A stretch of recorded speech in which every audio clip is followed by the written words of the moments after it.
Hello.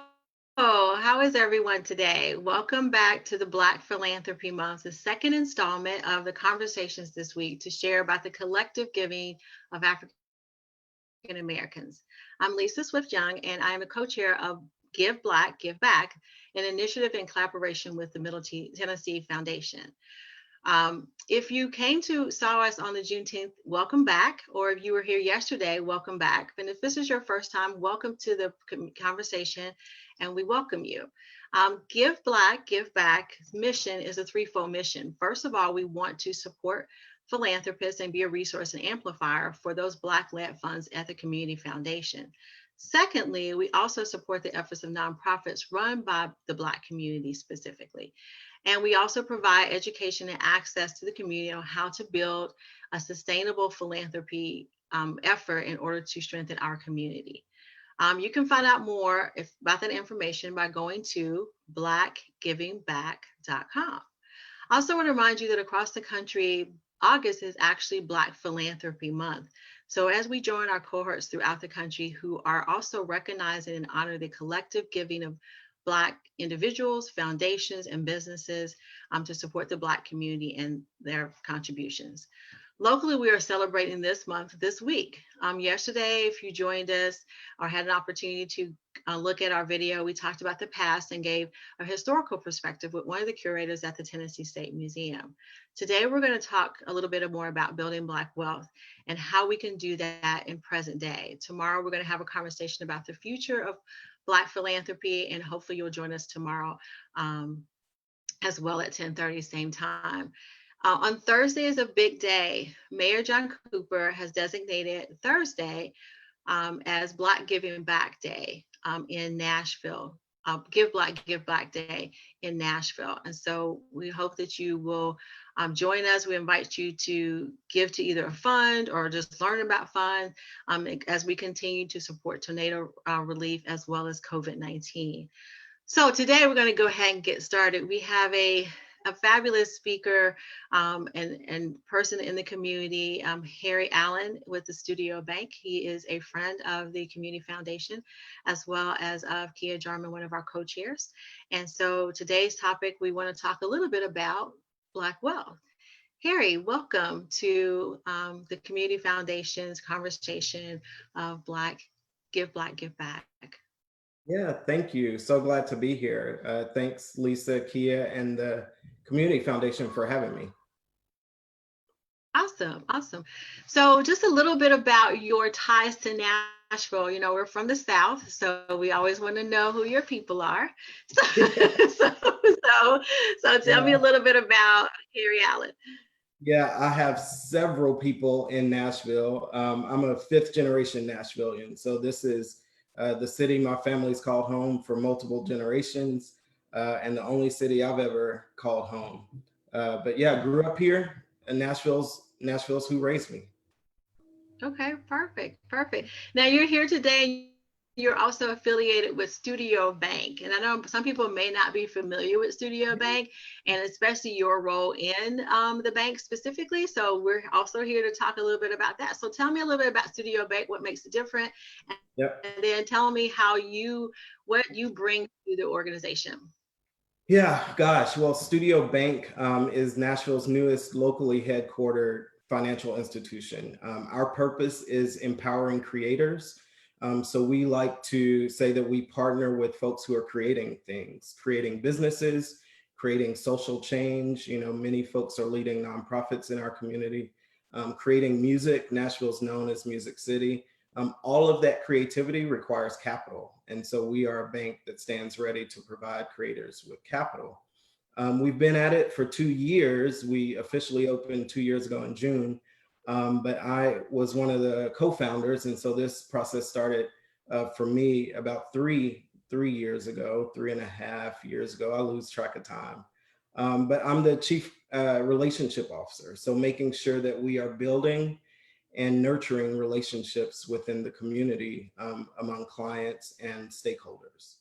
So we have a 55-member advisory board that I'm the liaison for and just the face of the community.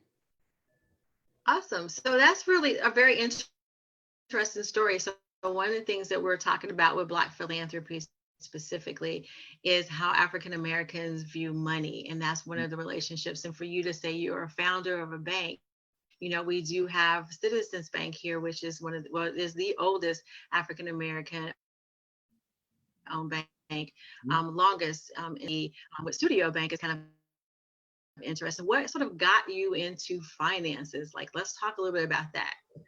Yeah, so I started in banking when I was 18 years old as an intern with SunTrust Bank.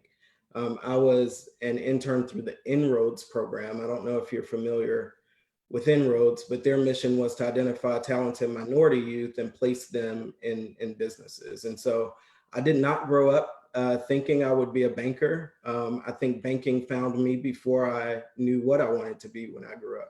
But stuck with it, and it's an honored profession being able to walk the lives of individuals and business owners and be a resource. Awesome.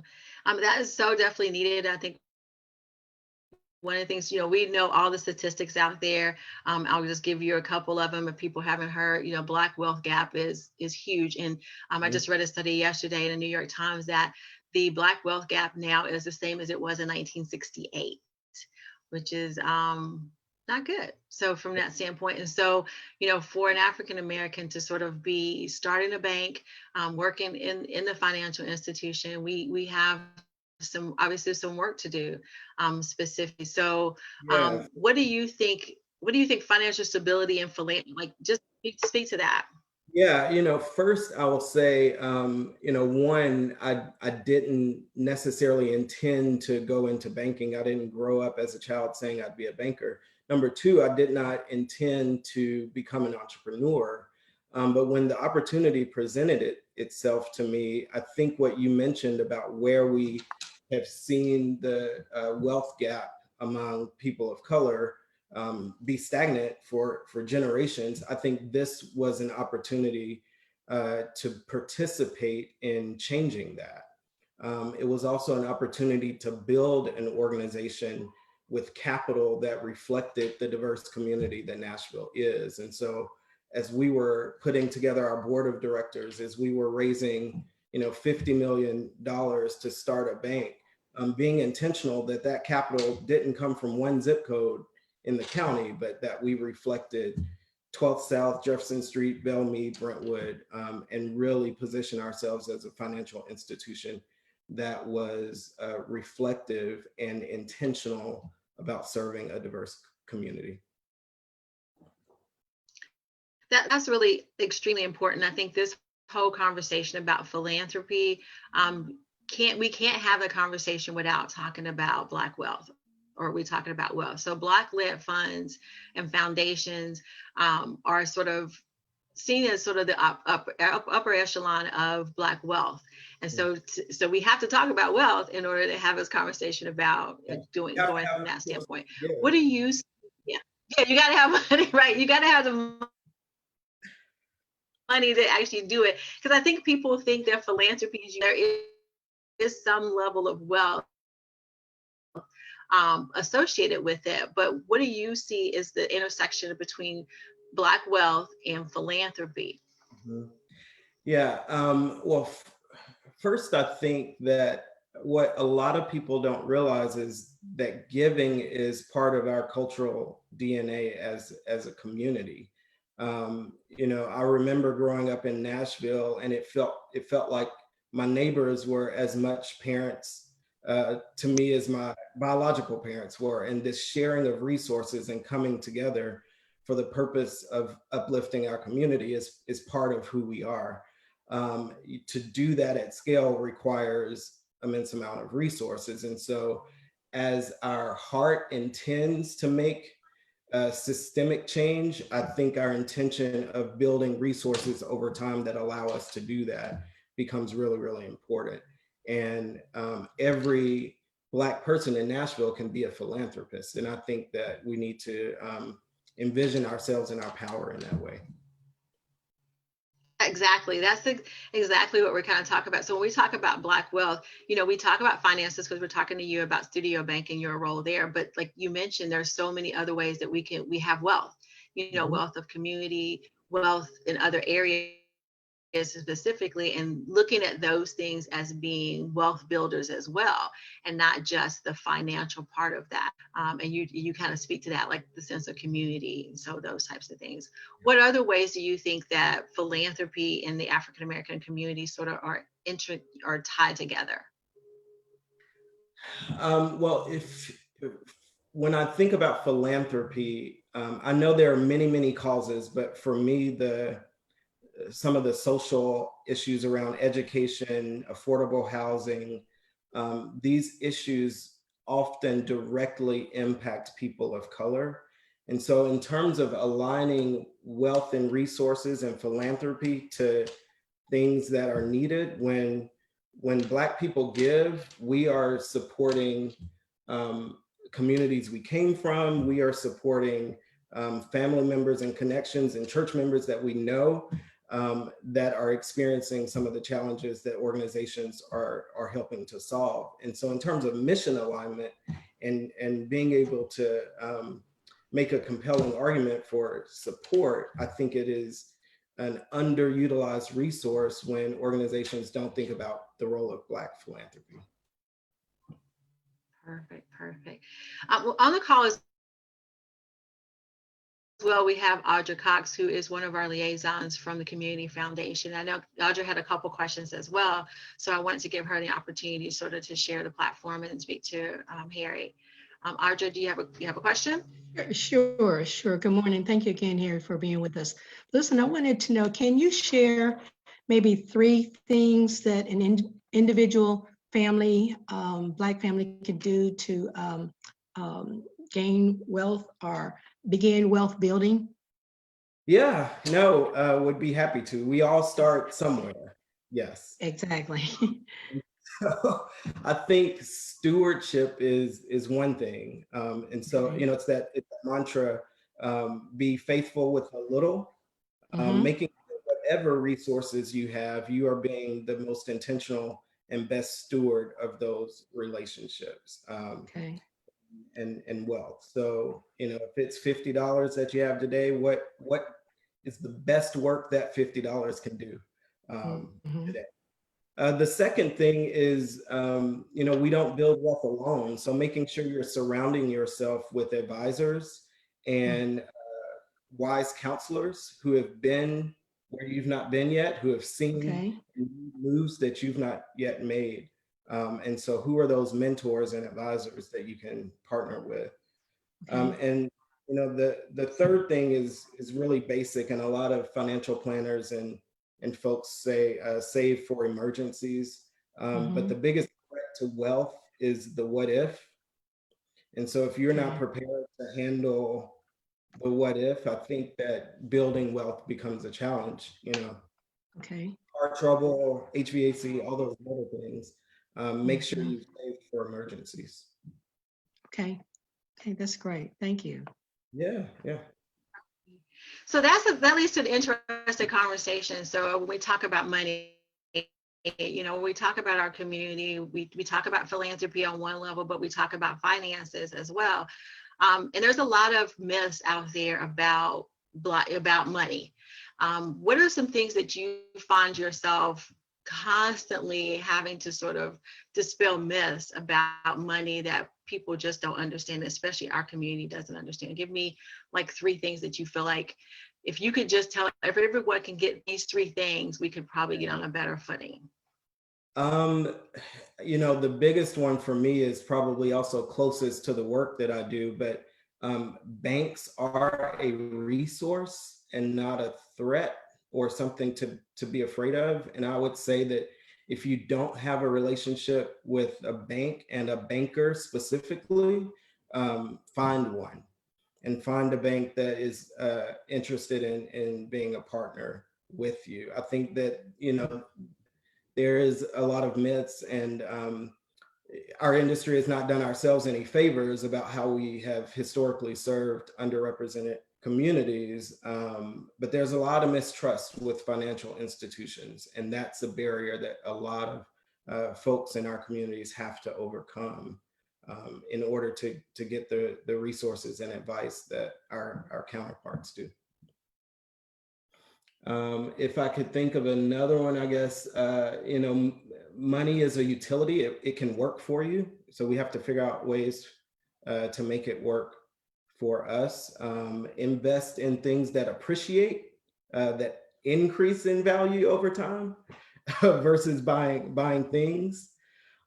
Things are good, but appreciable assets are what build wealth. And we don't always think about what those things are.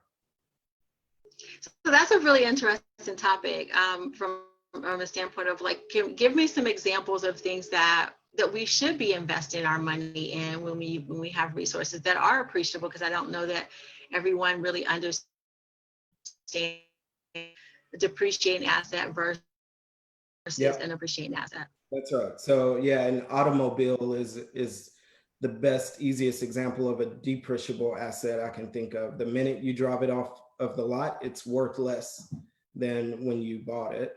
Real estate and home ownership for this country has been the primary vehicle for wealth building. And historically, African Americans have had challenges accessing credit for housing. There have been intentional things in terms of urban planning that have made neighborhoods where we locate difficult in terms of building value. There's been legislation, and banks are required to make intentional investments in communities. And so accessing home ownership and working toward that, and having that as an appreciable asset is a must these days. Other things can be more sophisticated and risky, so it depends on your profile for risk. But investing in private businesses, we ourselves as a bank raised capital a few years ago, and so folks invested in us believing that asset would appreciate. I don't have a plan B, so it better appreciate over time. But yeah, private business investment, stocks, bonds, there are many tools, but I'd say home ownership is kind of a baseline if we can work to bring as many people into that situation as possible. Perfect. That was sort of what I was looking for from that standpoint. I think you're looking at, owning it versus renting, if you have the opportunity in certain situations. I know right now, as far as social media is concerned, and obviously now during the pandemic as well, there's a lot of information out there about Susu, or these giving circles that are out there of like giving. How do you sort of see those as opposed to a bank? Because some people feel like that those, the PayPals, the GoFundMe's, those types of things, how do those different from, like, people seem to have flocked to those things, but kind of deny banks. How would you defend, I guess, banks in as a representation of a more stable wealth building initiative than? Yeah, so the emergence of the SUSU, or these giving circles, community economics, however you want to frame it, has been really interesting to me. I don't know that it's a wealth building tool. I think it is a powerful way, and traditionally a way that our culture has worked together to support one another. And so I think about, how do we pool resources to make sure Harry and his family don't go without? I don't think it's necessarily a wealth building tool. With that, I think that you are limited to the knowledge and advice and counsel of the folks that are in that giving community with you, not necessarily a banker who has seen multiple businesses, walked with multiple individuals, and can bring perspective that my family may or may not, or my own social network may or may not have. And so you break outside of your own circle and start to have input and advice from a professional that has seen a lot. I don't know if that helps, but that's kind of what I see between the two, the difference. Yeah, so I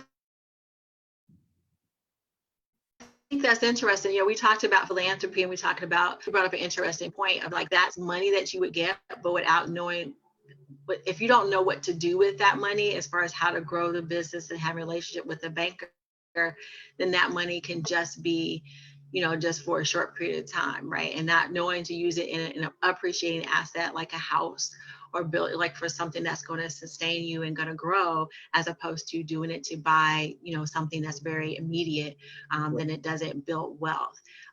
One question in particular that I think that people have some confusion around is, what is the difference between being rich and being wealthy? And I think we talk about wealth, but I think there's some confusion. And so I would like to get your perspective on what is being rich and what is being wealthy, and how does someone sort of decide on how. Yeah, and bankers definitely see a lot of high earners. So I'd say you can be rich, you can have a lot of cash flowing in, but it's how you are directing and utilizing that cash that can separate someone who's just rich from someone who's wealthy. Two, when you think about the Black community specifically, one of our challenges is that many of us have not inherited wealth from generations prior.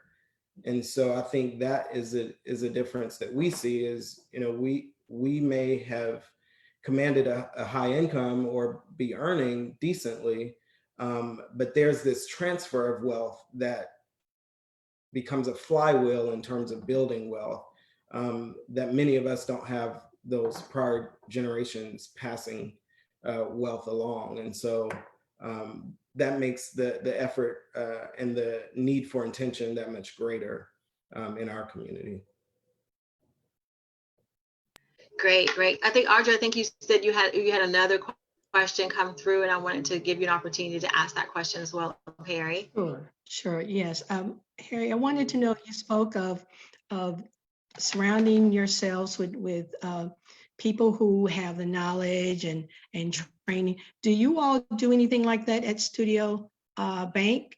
Do you partner with anyone, any other organization, nonprofit, to do anything like that? Yeah. Just asking. So one of the components of our brand or differentiating factors is this social component. So even in a digital age where banks have tools that allow you to manage all of your banking from a phone or a laptop, community and connection is still really important. And so Okay. we, before COVID, hosted a lot of events in our space, many of them peer learning opportunities, but many of them just social opportunities for community to come together. We have a large base of investors, 350 local and Nashvillians invested in the bank. Okay. We have clients that need to know each other. And so providing space for that collaboration to happen is something that we were really proud of. We've continued to do that in the virtual setting. So we have a community, an intentional community around serving women called our Women's Collective.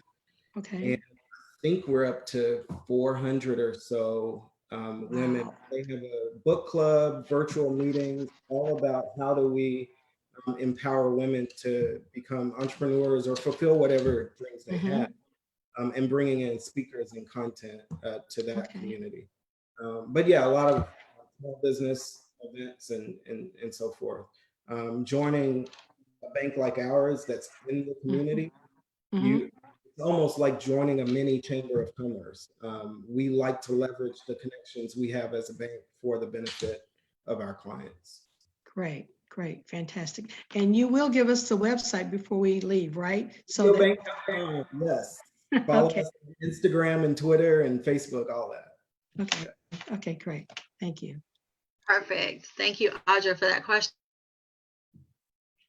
So I just wanted to kind of expand a little bit about, this entire initiative is Give Black, Give Back. And so one of the things that we talk about specifically is how, when you're giving to a Black-led organization, that you are literally giving back to the community, because we are so intricately tied to our communities that whenever you give to someone Black or Black-led fund or foundation or Black-led bank, that you are literally giving back to the community. And that's different from any other way that when you give to big organizations, the numbers work out to be about 3% of the money actually comes back to the Black community, as opposed to, it sounds like your bank specifically is giving back to the community. So giving Black, using a Black bank or someone who is in a position at a Black bank is literally giving back to your community. So I'm really excited to hear about all the programs that you have specifically. Was that an intentional thing for you, or how did that sort of come about? And literally, how did that come about? It was very intentional, and we also knew that the organizational structure of a corporation is such that if your board and your advisors reflect a diverse community, then they hold you accountable to serving a diverse community. And so for us, it had to start not just with the executive team, but who owns the bank and who are the directors and advisors that are holding management accountable. And we knew if the vision of the executive team was aligned really well with a board and advisory board, then we would see the intention of making sure we're serving all of Nashville. I will say that we're 2 years in and we're still building. I don't think we are where we ultimately aspire to be, but the strategy and the plan is there. And I think that I'm immensely grateful for how the community has supported us so far, and feel that we have a lot of good work ahead of us for sure.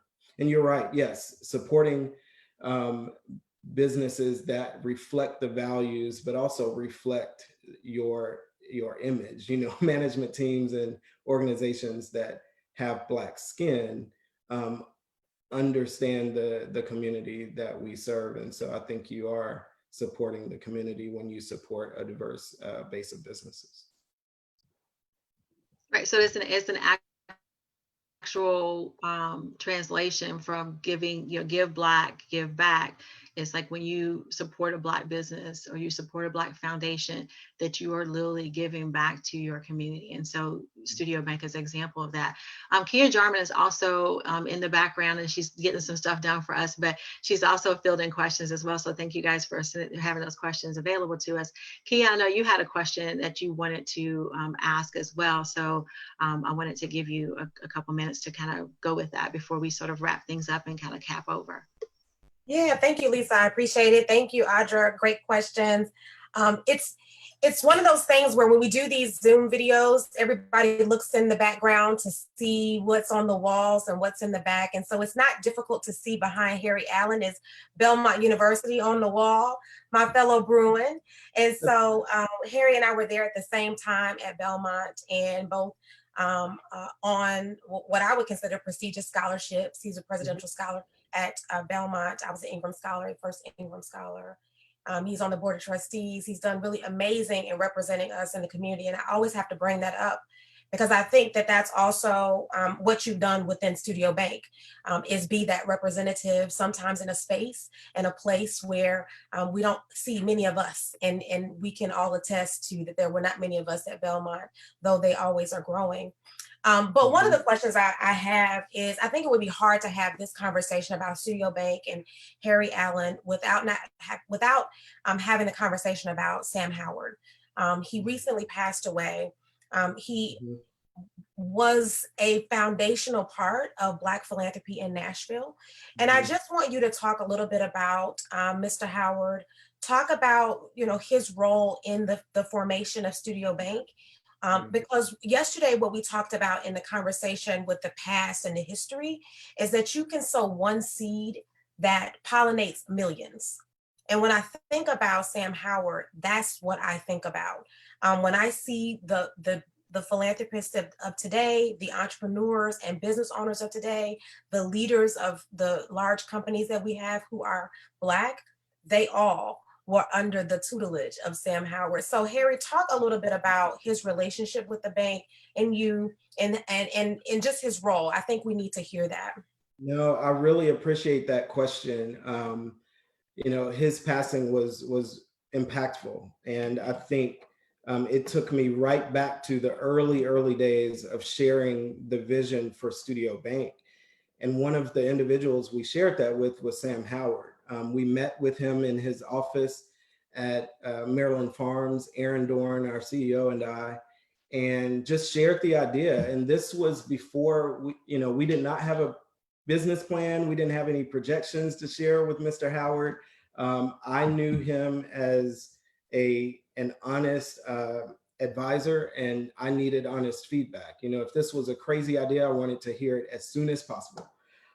After that meeting, Mr. Howard followed up with an intention to invest, and not just invest, but invest in a meaningful way. And I had to circle back. I'm like, wait, do you want to see a business plan or projections? He was committed to the vision.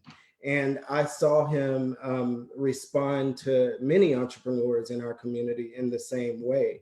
And I think that sometimes people can see more that's within you than you can see yourself. And Sam Howard is absolutely one of those people. So definitely put a lot of wind in our sail, was one of our earliest and most significant investors, offered his office space to Studio Bank in the early days. So we incubated and worked out of Maryland Farms for 6 months. Kia Jarman visited us in that office. Some of the first capital raise meetings were in his office. And I remember an investor sitting there for about 5 minutes and then saying, wait a minute, are we in Sam Howard's office? Like, his diploma was still on the wall. But absolutely an instrumental supporter of Studio Bank. And there are many moments in an entrepreneur's journey that you wonder, where would you be if X didn't happen? And my encounter and relationship with Sam Howard is absolutely one of those moments that I don't know where we'd be without it. I appreciate that because, again, as a follow-up to that past and historic conversation, I think it's important. Part of what Lisa and I and Audra have really committed to is memorializing the legacies of people.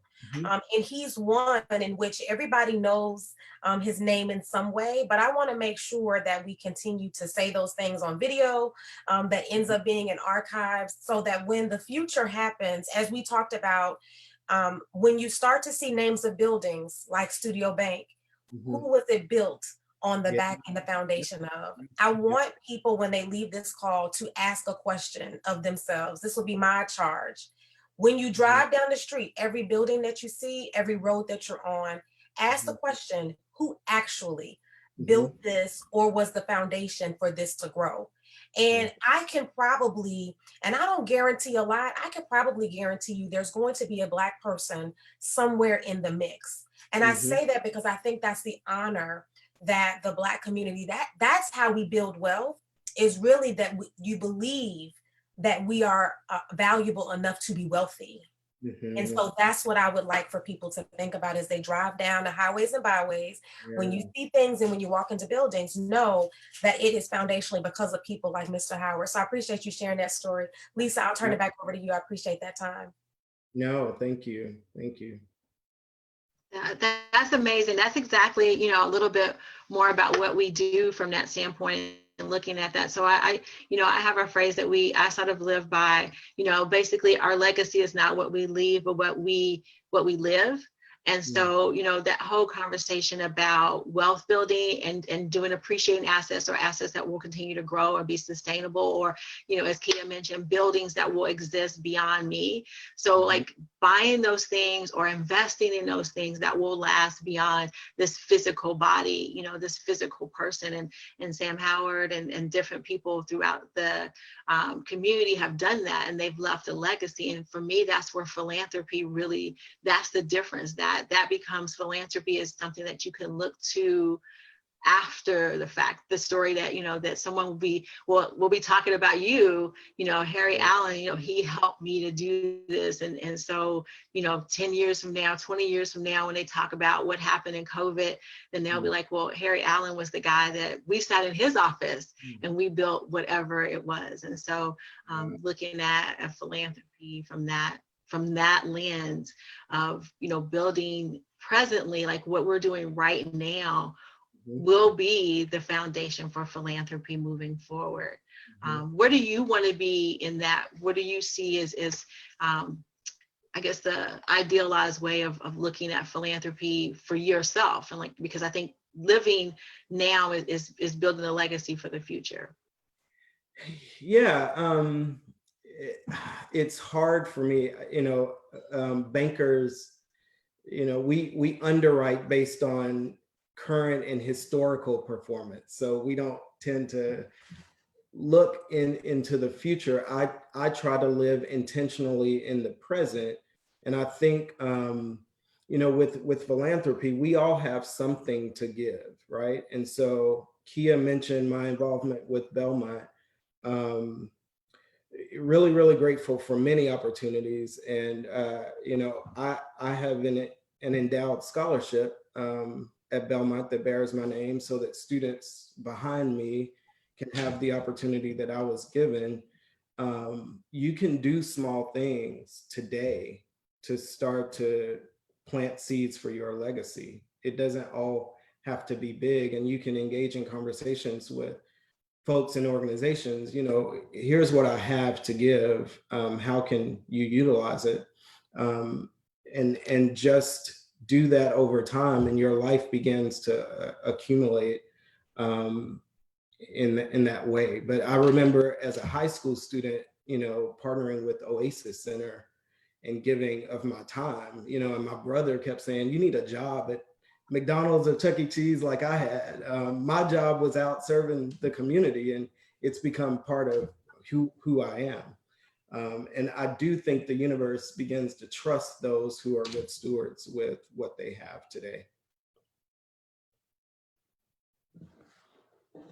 That's perfect. I think that's a really great way to sort of encapsulate, as far as what we're talking about Black wealth, and we're talking about building wealth, that we're not talking about just money. And I think that's what Kia and I are sort of focusing on, that philanthropy is, obviously we want to look funding as well, because all this stuff takes money, but there's also other ways to be a philanthropist. And you mentioned giving of your time, setting up things for the future, and those things that will sustain us as a community, so that we do have that foundation. Because I think one of the things that, when we look at the equity or Black wealth gap, part of that is that previous other communities actually build a foundation for people to stand on. And we have the foundation of our ancestors of doing a ton of things, but money is one of those things that we don't have, or even that legacy of continuing to a structural way to do that, which is why we're trying to, as Kia mentioned, memorialize and say, okay, you don't have to start from the beginning. Like, we're going to give you a foundation and give you the blueprint, and then you go forth and conquer, and including all of the things that are a part of our community, as far as, time, talent, or treasures, right? So those of us who, if you have time, talent, or treasures, if you have at least one, or you didn't get up this morning, right? So you have time. If you have the time, you can use that. We all have a talent. I believe, all of us have various degrees of discovery, and then treasures being our money. And so being able to say, those are, creating our own identity around philanthropy, and looking at that, and money being definitely one of those things that we clearly, have some opportunity to sort of develop as well. Yeah, for sure. So is there anything in particular, as we sort of get ready to close out and go whatever, is there anything else that you think would be helpful for people to know about Studio Bank, or about your role, or about how you started why you started your fund there at Belmont, that would help people to better understand philanthropy? Yeah, I don't know that there's a whole lot left. I wanted to participate in this important conversation. It's not a Studio Bank commercial, but I've been grateful for the opportunity to share about Studio Bank, and would absolutely be honored to serve anyone who's listening. But for me, I think the takeaways, and one of the most impactful things I've heard recently is from Oprah Winfrey, who I think represents Black philanthropy in a lot of ways. But she said, what you focus on expands.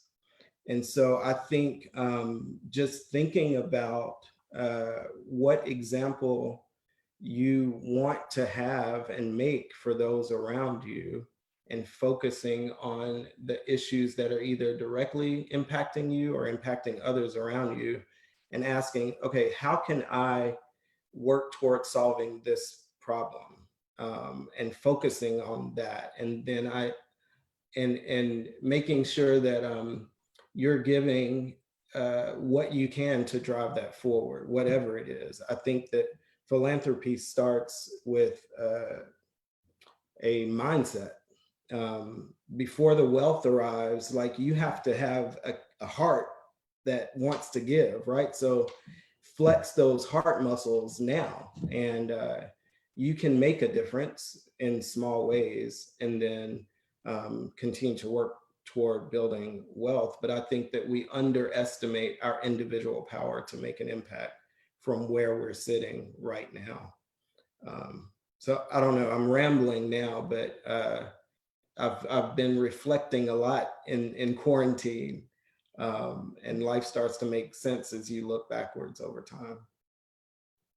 That's interesting. I want to just touch base and ask you that before we sort of that kind of question came up. I know in this space right now that we have to reflect, and building our legacy and building those types of things. What are some things that you're reflecting on that moving forward? You know, we had a conversation offline yesterday about, you know, what happens after the pandemic. You know, and so if you look at the history of what happened after 1918, or what happened after, you know, we have this great boom in the Harlem Renaissance. We have all these great things that happen afterwards. And so building the present right now and having that foundation to do that, what are some things that you are presently working on, since we're talking today about the present, that you think will have impact, that you've sort of, if you have any things that you figured out, I'd appreciate you sharing those. Yeah, I don't know that I've figured anything out. But I think, so what we are doing today, like connecting in this virtual and digital sense, I think that the pandemic and quarantine and sheltering in place is forcing businesses to rethink how they engage with people when you can't do it in person. And, you know, I've seen peers play catch up, you know, in our industry, that, you know, not every employee had a laptop. So sending everybody to work from home was a challenge. Organizations that didn't trust employees to work remotely, and now they are forcing employees to work from home offices. I think that our industries are going to be forever changed and disrupted by this. And I'm excited by that. I think that entrepreneurship is built on creativity, and I can't wait to see who makes those shifts, who pivots, and what industries start to emerge as being really, really creative. And if I can be a partner in that work, I'd be really excited to have those conversations. How we educate kids, for example, will never be the same. So it will be fun to watch it all unfold. But yeah, we've been running a bank from home offices and kitchen tables since March. Like, who ever thought that could happen? And folks who were apprehensive about using online banking, now that's not a barrier. So because they can't go to the branches often as they did. So our industry has changed for sure, but I think many others will. What community means and how important it is, I think has been important for me as an extrovert. Being unable to go to every event in Nashville, or just run into people at Midtown Cafe or the local distro in Germantown, can be challenged. So you have to be more intentional about making connections with people that you want to see. So I don't know, those are some of the lessons. That's interesting. I thought you brought up a really interesting point. I think when we're talking about the present right now, you know, we talked about the past and what has happened and how we've built on that, and then the present, and then ultimately tomorrow we'll talk about the future a little bit more. But as you were talking about those things, it's almost as if we talk about the Black wealth gap and we talk about equity versus equality. And through this pandemic, equality has sort of been, we've kind of all been put on the same level field. Now, there's still obviously some things that need to be caught up. So I'm in no way saying that we should be completely happy with that. But I think in some way, we are all now dealing with the same thing, and resources. Again, people who didn't have computers now have them, students who didn't have them before.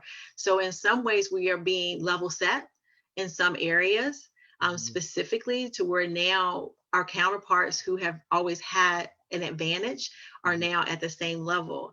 And so what we do with that in the present will ultimately, determine, the outcome. And like you, I'm very excited about the opportunities that will come out of this. I'm, like, well, how will we figure out the school snakes? I don't know what that's going to look like, but we're about to find out. So we're about to find out what's going to happen. So I think those types of things, and philanthropists are giving in those ways, time, talent, and treasures can be helpful as all. Well, thank you so much. I want to give Audra an opportunity to hop in if she had another question or call or anything that you came up in particular. Okay. And Kia, Audra, do you have a comment or anything you want to say before we close out?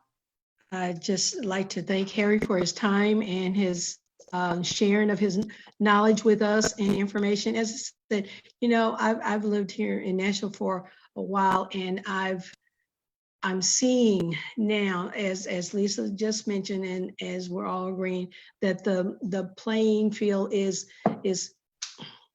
leveling out to the point that we hopefully will come together and build a stronger community for all.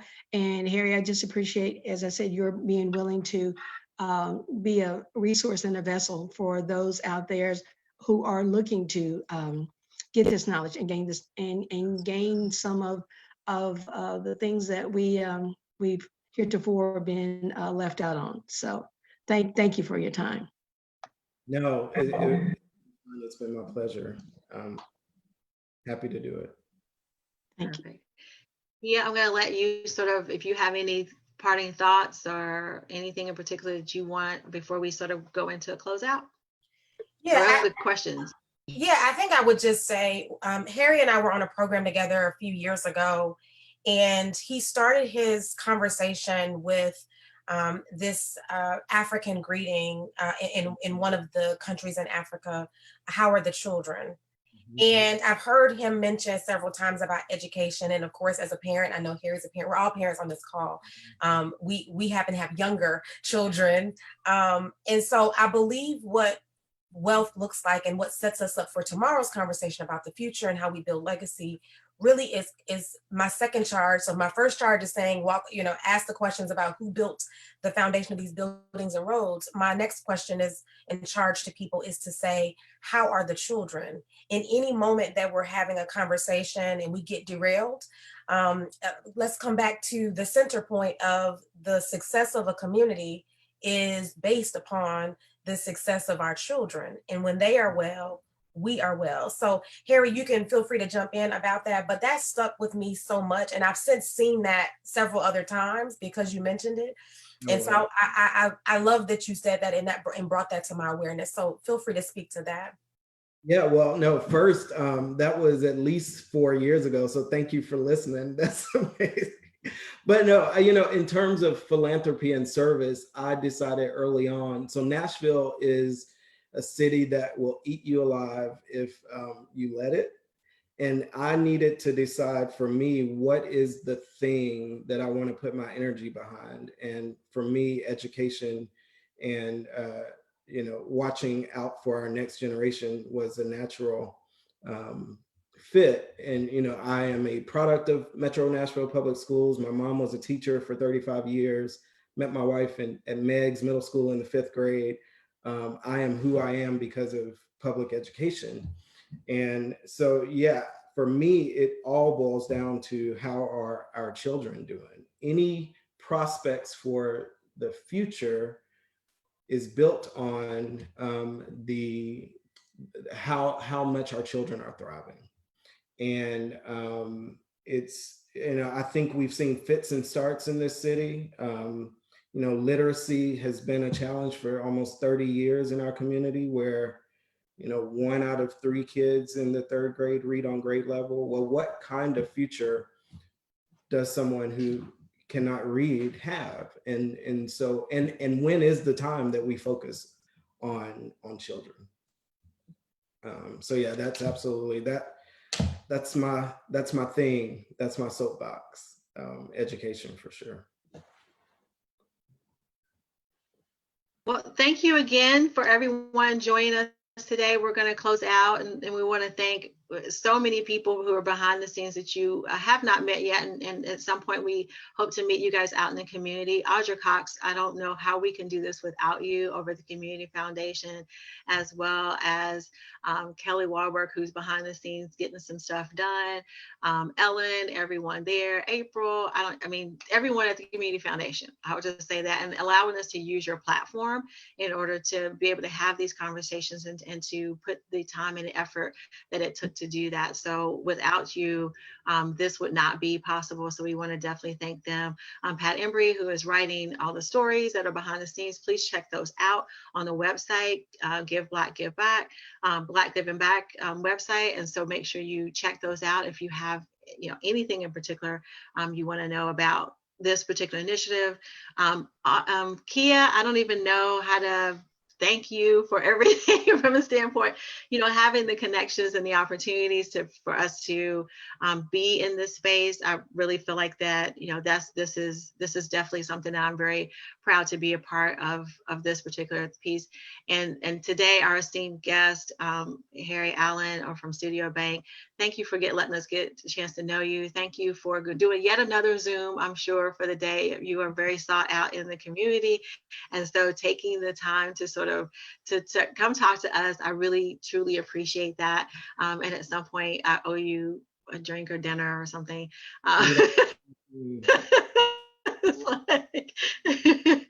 Just continue to do great work. We are not finished. As I mentioned before, tomorrow we have the future, and we have 2 amazing sort of organizations represented. We have Courtney Hale from the Knowledge Bank, and we have also Shanae and Jordan Matthews from the Matthews Mission Fund. They will be on tomorrow. They are dynamic young people, as I would say, for me, I'm in that little bit older group, and they are making some stuff happen. So if you are ever worried about the future and you're feeling like, we don't know where we're going, and us in the present are doing things, these 2 are dynamic. And so please join us tomorrow to sort of walk through some great stuff that's already happening that they're doing, thinking about the future, thinking about the kids specifically. So I think those are ways to kind of do that now. Build Black wealth, in all the ways that we do in our community. Make sure you do those things as well. I don't have anything else from that standpoint. I want to thank everyone for hopping on and taking the time to speak with us. Again, join us tomorrow at 10:30 on the Community Foundation page. Kia and I and Audra and Kelly will all be here waiting for you. Meet our esteemed guests and continue to go out and do great things in the community. Harry, again, thank you so much, and we appreciate you. Absolutely. Thank you for having the conversation, and keep me engaged in the work. I'm always here. Awesome. Thanks.